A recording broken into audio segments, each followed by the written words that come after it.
Hello and welcome to Wild High Reefers. I'm Scott Anderson, and today we're going to take a tank tour of this 210-gallon tank. I've had this aquascape for about a month now, and I'm actually really liking it. Originally I was a little iffy on it. There were some kind of shapes there I wasn't really fond of, but it's really actually flowing really well with me now. I've got that nice big center shelf piece in the middle. I've kind of got a big tower on the left side, some nice places to put euphyllias on the right. So I'm actually really liking this aquascape now. The biggest issue I'm having is Rinkins, my blue tang, has shown signs of ick. And I'm really frustrated by that. I eliminated the ick in my 90-gallon by pulling all of the fish out and leaving that tank fish-free for like 3 months. And it seemed like it worked really well. So what I don't know is what happened. I haven't brought any more fish in since like last January. So it's not a fish that introduced it. It could be that it came in as some coral, the ick eggs kind of sink down into some sediment. So was it on a piece, was it on a frag or something that I've brought in recently? Could be. More than likely though, no matter how hard I worked, I never fully got rid of the ick. And when I put this 210-gallon tank together, I disturbed enough of it and stressed out the fish enough that I have ick again. So I'm going to monitor the situation and just try to figure out what the best answer is with this. The rest of the fish are doing pretty good. Pinky the yellow tang, he is just doing great. He has grown so much since I bought him. He's adapted this tank really well, and I've got no issues. My one little blue-green chromis that's left in the tank is just thriving. And my bangies, there's an interesting development. I'm not going to try to get too close to this guy, but all four are fine. And this guy back here has eggs in his mouth. So he looks a little stressed out. He's hiding. This is the first time I've seen him hanging out in that corner. But he's got eggs, which is pretty cool. I don't know if I'm able to harvest them. I'm kind of betting I can't. But still, pretty cool thing to watch. The mandarin's doing really well. She is able to eat mysis shrimp, although I never see her eat mysis shrimp. There are just so many pods in this tank that I think it likes them better. It just spends all day picking at the pods. It's fat, it's happy, it's healthy, but if there is an issue, it will still eat some mysis. Now for some of the easier stuff to film. The Sabea anemone is doing extremely good. These guys are supposed to be relatively hard to take care of. I've had nothing like that. This guy's just gone in my tank, found where he wants to live, and been so easy to take care of. The clowns have taken to him. They've never really wanted anything to do with my rose except for once. And next to it is that green giant mushroom. That elephant ear mushroom is spectacular. That thing was like 15 bucks when I bought him, and things doubled in size. It was already a big mushroom when I bought him, and he's doing great. The bad thing is the anatomy parked itself right next to that little leather, so at some point in time I gotta get that guy out of there. He's just not happy getting stung every day, all day. Here's one of my more recent purchases, this little Brantine frog spawn frag. Thing was inexpensive, and I really want to get some frog spawns in here, as I may not be able to in the future. These little colt corals are really easy to take care of. If you haven't tried one, you can pick these frags up for almost nothing. In fact, I got this for nothing. The guy at the fish store just threw them in. And this guy's been in my tank for 2 years now, and he looks great. He flows in the waves. He's just an awesome little coral. Got a little frag of Pallies up there, and behind him is my rose bubble tip. My struggle with the rose bubble tips is once they go into a tank, for me at least, they take quite a while before they find a spot where they want to hang out. So we'll see where this guy ends up. But so far, he's been all over the tank. Here's what I like to call Big Rock Candy Mountain. And it's just a mixture of candy canes and pallies and zoanthids. And there is a little tiny mini maxi carpet anemone back there hanging out next to that toadstool leather. And it's a really cool effect that you're able to make something that looks like this, inexpensive, and have lots of different colors for kind of a smaller piece of rock up front in the tank. I really like it. The Mini Maxi has actually been really cool too, as he's been parked next to those pallies and that toadstool leather for quite some time.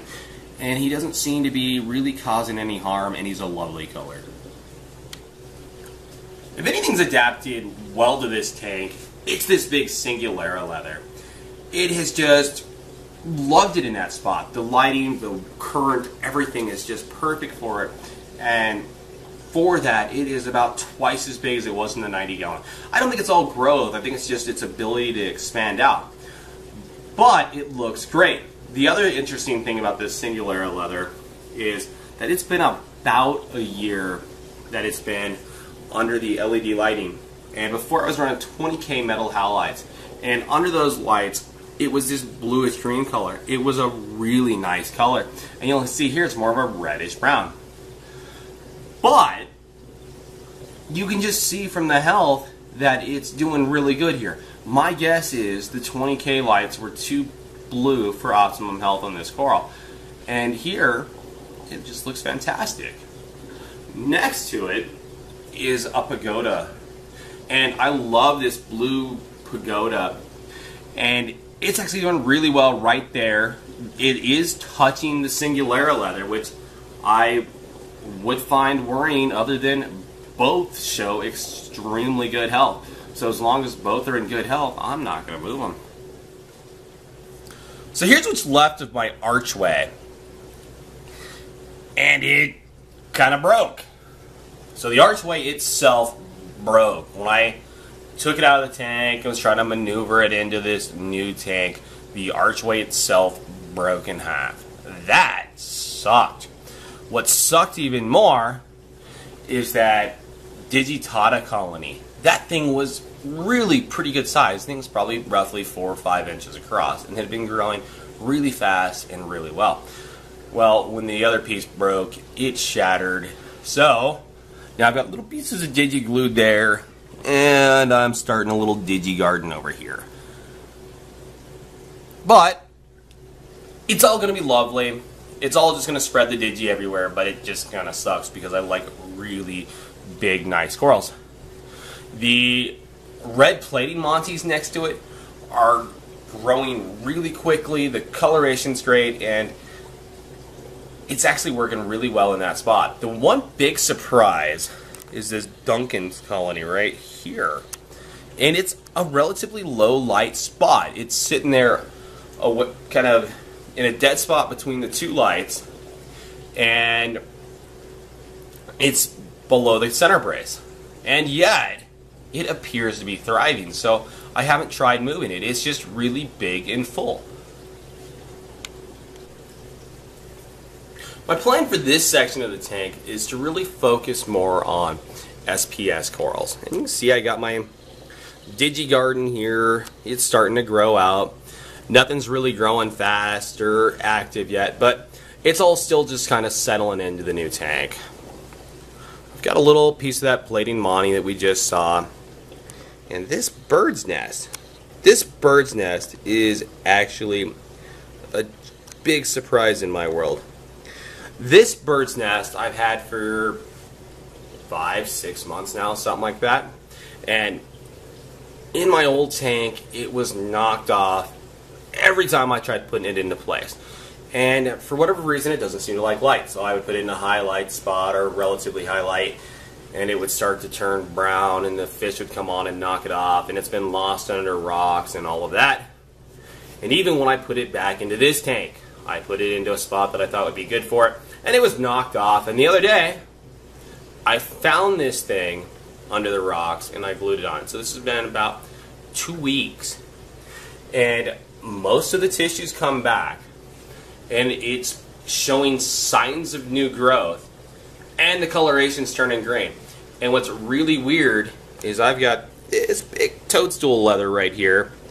This big guy is shading this guy. So I know these guys don't quite want the light of an acro, but I didn't think it was going to want half shade, and yet.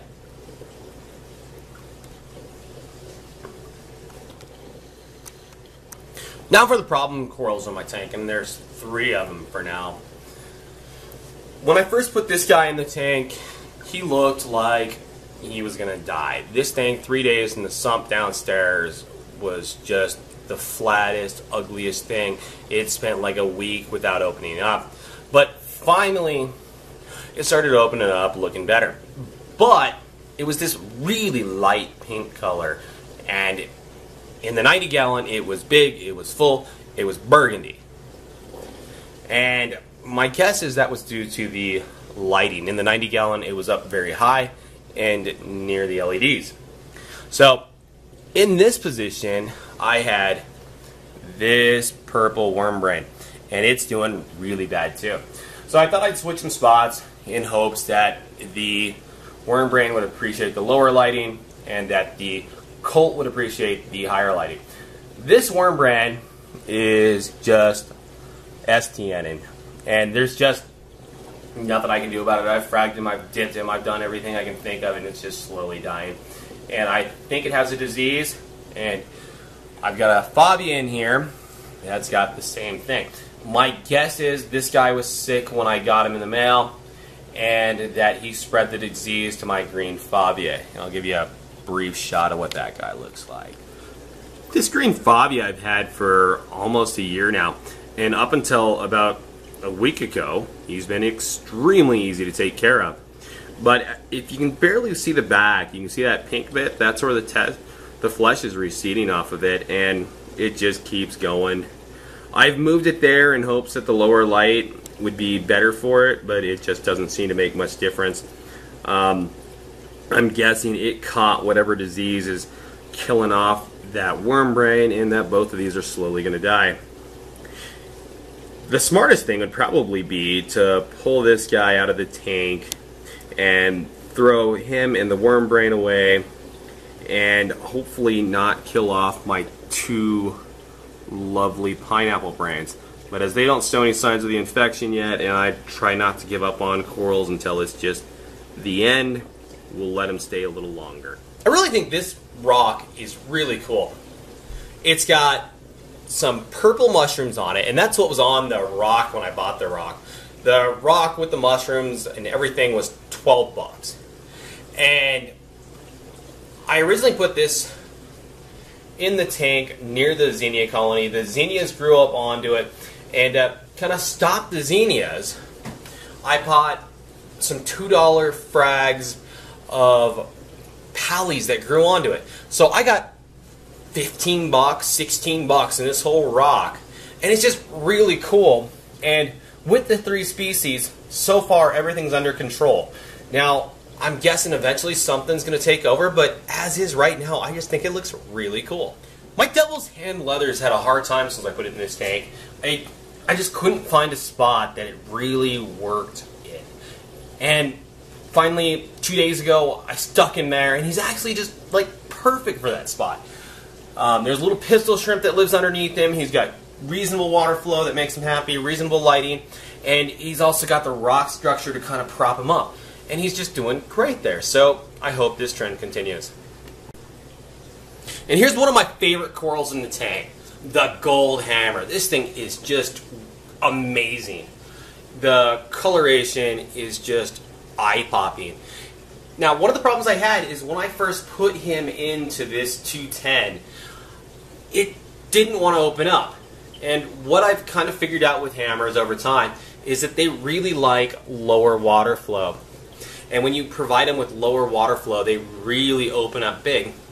My problem is that when I turn the water flow down in the tank, my pagoda wouldn't open up. So I had to find this nice little balance of enough water flow to get the hammers to where they'd open up, and enough that the pagoda would open up. So it took me a while, but I got the balance, and this thing is just big and full and lovely. If you saw the pagoda, it's big and full and lovely. And all of my hammers have just, in fact, all of my euphyllias have never looked anywhere near this nice. And this green one is one I picked up a couple weeks ago. It is just this awesome green color, and it's fantastic. Got a couple more hammers in the tank. These are those green and purple hammers that you've seen in the past. They look really nice. And in this tank, this lighting, they are much more vibrant than they were in the 90 gallon. Not sure what's changed, but in the 90 gallon, the colors were kind of washed out. Here, the purples and the greens really pop. And the exact same thing happened with this frog spawn. In my 90 gallon, colors washed out. Here, the greens, the purples, they pop. And my brains are doing really good. The purple pineapple, the green pineapple are just loving life. Every time I feed the tank, they throw out their feeder tentacles. They're doing great. I hope they don't fall prey to the same issues that's affecting my worm brain and my Fabi. This is Mikerasiya clam, and it is just enormous. And the coloration on this thing is really cool. It's probably impossible to show on video, but it changes colors based on the direction you look at it. If you look at it at one angle, it's green. If you look at it at a different angle, it's this burgundy purple. And it's just this really cool shimmering effect when you look straight on. And the green cup coral, it's loving life. It's just full, it's open. So far I've found cup corals and pagodas to be super easy to take care of. They're hardy. They pretty much take any position other in the tank, other than they do seem to like a little more water flow. And then there's my green bubble coral. In my experience, these guys are a little tricky to find the right position in the tank because they need pretty good light with low water flow, and that's not always an easy spot to find. But once I nailed down that position, it thrives here. The polyp expansion is really good. The skeleton on this thing's probably 2 inches across at most, and what you're looking at is probably 5 inches across. So I think these things are awesome. So the whole plan with this tank was to integrate it into a built-in unit that blends with some new floors. I had nasty carpet, and that is gone. Woohoo! Got my slate in. I've got 5 more rooms of ungauged slate to lay, and this stuff takes forever. So I'm going to continue putting out videos as much as I have time for until this remodel project's done. And once I get all my floors in, I'm going to go ahead and start doing the built-in. The built-in is just going to consist of a wood cladding with a lot of the slate you see on the floor incorporated into it. Haven't 100% figured out what it's going to look like, but I think if I do it right, it's going to be amazing. So thanks for watching this episode of Mile High Reefers. If you haven't subscribed yet, please subscribe. I'm putting out new videos as much as I possibly can, and I'll see you on the next one.